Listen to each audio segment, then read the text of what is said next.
Hey, what's going on everyone? My name is Aaron. In today's video, we're going to be talking about Elon Musk's argument against Bitcoin, and I'll be breaking down just how flawed the argument really is. If you enjoyed the content, please leave a like in the video, subscribe to the channel, and let's get right into it. Okay, so before we get into today's video, please make sure you've seen my last video on the recent cryptocurrency crash. I do some really good background information and some good background explanation of Elon Musk's argument specifically and the tweet that he tweeted out which started this whole drama. So make sure you check out that last video. I know some of you won't. You're all a bunch of rebels, but if you want to check it out, make sure you check it out. Also, subscribe to the channel. I know I've already said that once, but we're almost at 100 subscribers, and you do not want to miss the 100 subscriber special.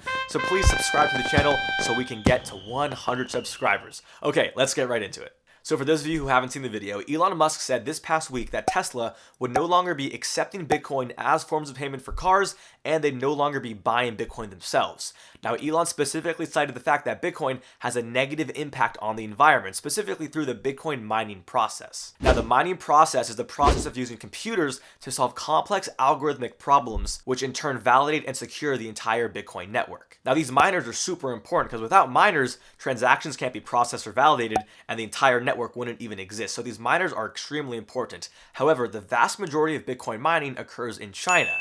And the problem with China is that China uses a lot of coal to produce their energy. So you have Tesla, which is a green company focused on renewable energy that's buying and accepting Bitcoin, a lot of which is being mined out of China, which is having a negative impact on the environment because, again, they use a lot of coal. And we also had a similar argument from Kevin O'Leary. Kevin O'Leary, the famous investor from Shark Tank. You're an get the out of here. Yeah, that guy from Shark Tank. Kevin O'Leary also said that he would be mining his own Bitcoin simply because of the fact that most Bitcoin being mined, from his perspective, is coming from China, which, from his perspective, uses a lot of coal to get that energy needed to actually mine those Bitcoin. Okay, so now I'm going to give you 3 reasons why this argument is actually inherently flawed. And make sure you stick to the end because one of them just might surprise you. Okay, so number 1, the problem when it comes to saying that Bitcoin mining uses a lot of energy is that the data behind energy usage and energy consumption is actually pretty flawed. Okay, so if we look at the actual chart that Elon Musk tweeted out when he made his initial claim about Bitcoin, we can see that the chart showed that on May 10th, 2021, it was estimated that Bitcoin was using an annualized usage of 148 terawatt hours of energy per year. So now you're probably wondering, 148 terawatts, what even is that? Like, how much does that even mean? 148 terawatts is roughly equivalent to the energy usage of Sweden. So yeah, it's a lot of energy. It's more energy than most small countries even use in a given year. But remember, that's just energy consumption. Energy consumption doesn't equal the carbon emissions that come from that creation of that energy. Now, this is a very important distinction to make because just because Bitcoin uses a lot of energy to actually mine Bitcoin, if that energy is coming from renewable sources, it's not necessarily bad for the environment. So now you're probably wondering, well, how much of this energy is actually coming from renewables? Well, the Harvard Business Review conducted a study, and in their article they published, they cited a range between 73% on the high end and 39% on the low end of all the energy coming from renewable energy sources used to mine Bitcoin. Now, I understand, 73% to 39%, that's a pretty big range, and there's a large possibility for error in those numbers. But again, even if that lower number was correct, 39% usage of renewable energy sources, that's twice the amount of renewables even using the entire US grid. So this really goes to show that even though all of Bitcoin mining isn't done using renewable energy sources, it still makes up a sizable chunk. And over time, we can expect that percentage to increase as renewables and clean energy sources become more and more cheap. Okay, so the number 2 main argument I have against the environmental impact of Bitcoin is that it's a pretty cherry-picked argument. And what I mean by this is that we're focusing on Bitcoin and we're focusing on the negative environmental impact of Bitcoin, but we're not really looking at the rest of the world financial system. Think about it. How much of an environmental impact does the entire world financial system have? Think about all the banks. You have Citibank, Wells Fargo, JP Morgan, Deutsche Bank, all these banks worldwide, all of which have offices and buildings that use electricity and ATMs that use electricity. They have company cards that transport people from here to there. They have card processing facilities. They use so much energy every single day. And specifically, some estimates put the world financial system at an energy usage of 250 kilowatt hours per year. So this is nearly double that of Bitcoin every year. And again, you're probably saying, well, it doesn't really matter because that's important to the world economy. But you have to understand that a lot of these banks and ATMs and the card processing facilities that happen within the world financial system, these are all hardwired to local energy grids. And remember, most energy grids in today's world use fossil fuels to generate the energy that they need. So what I'm saying here is that the worldwide financial system is also a very, very large contributor when it comes to carbon emissions into the environment. So again, we need to take this into consideration, because even though Bitcoin mining is a relatively easy target because it's a fringe, niche industry,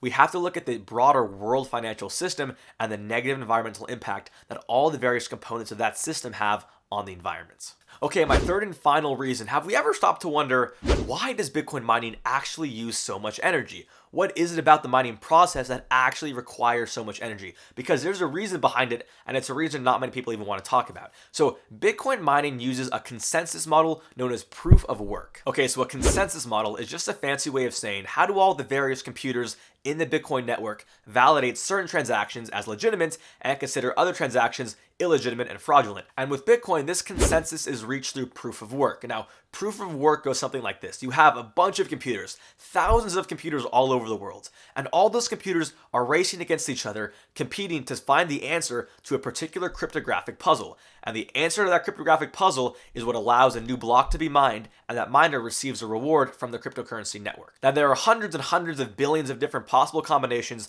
that each individual computer could come up with, but only one particular combination is a legitimate combination that completes the cryptographic puzzle. So in a proof of work system, what happens is every single computer is trying thousands and thousands and thousands of combinations per second until one computer ends up figuring out what the actual combination is through trial and error. Then once that answer is reached, all the other computers of the network validate that particular answer and make sure it's legitimate as well. So by the nature of this method, individuals with more powerful computers that are able to guess more possible combinations per second have a higher percentage chance of being the winner of guessing that particular answer. So obviously it's in the best interest of the miner who's, trying to mine the next block and win the reward. They want to be able to guess more combinations per second to have a higher percentage chance of winning. So as a result, they want a faster computer, but faster computers also require more energy inputs. So what we really end up having is a system with a vast amount of computational power, but as a result needs to use a ton of energy to back up that computing power. So in fact, the Bitcoin network is actually one of the safest cryptocurrency networks in the world. It's never been hacked, and statistically it never will be hacked, because there is so much computational power working to facilitate and secure the entire network because of how the proof of work model actually runs. Now you're probably wondering, is there another type of consensus model that doesn't use the same amount of energy that Bitcoin does? And yes, there are many different types of consensus methods, but none is as secure as proof of work. Again, it uses the most energy, but it's the most secure. So if you want to change the Bitcoin network and change how the consensus model works, you're going to be solving one problem by having it, use less energy, but you're going to be opening it up to the possibility of attacks because the network is less secure. And this is how I wanted to close today. In the world of cryptocurrency, you can't have your cake and eat it too.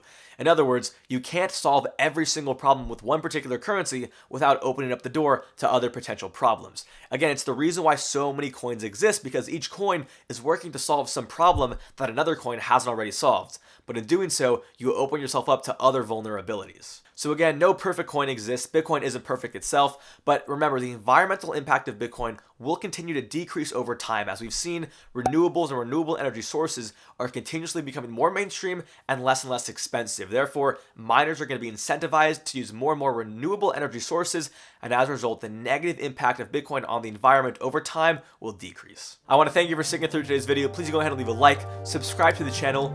We are so close to 100 subscribers. Please leave a subscription. Please subscribe if you haven't already. I will give you $1,000 in Monopoly money just for you if you subscribe right now. And yeah, I'll see you in the next one. Yeah.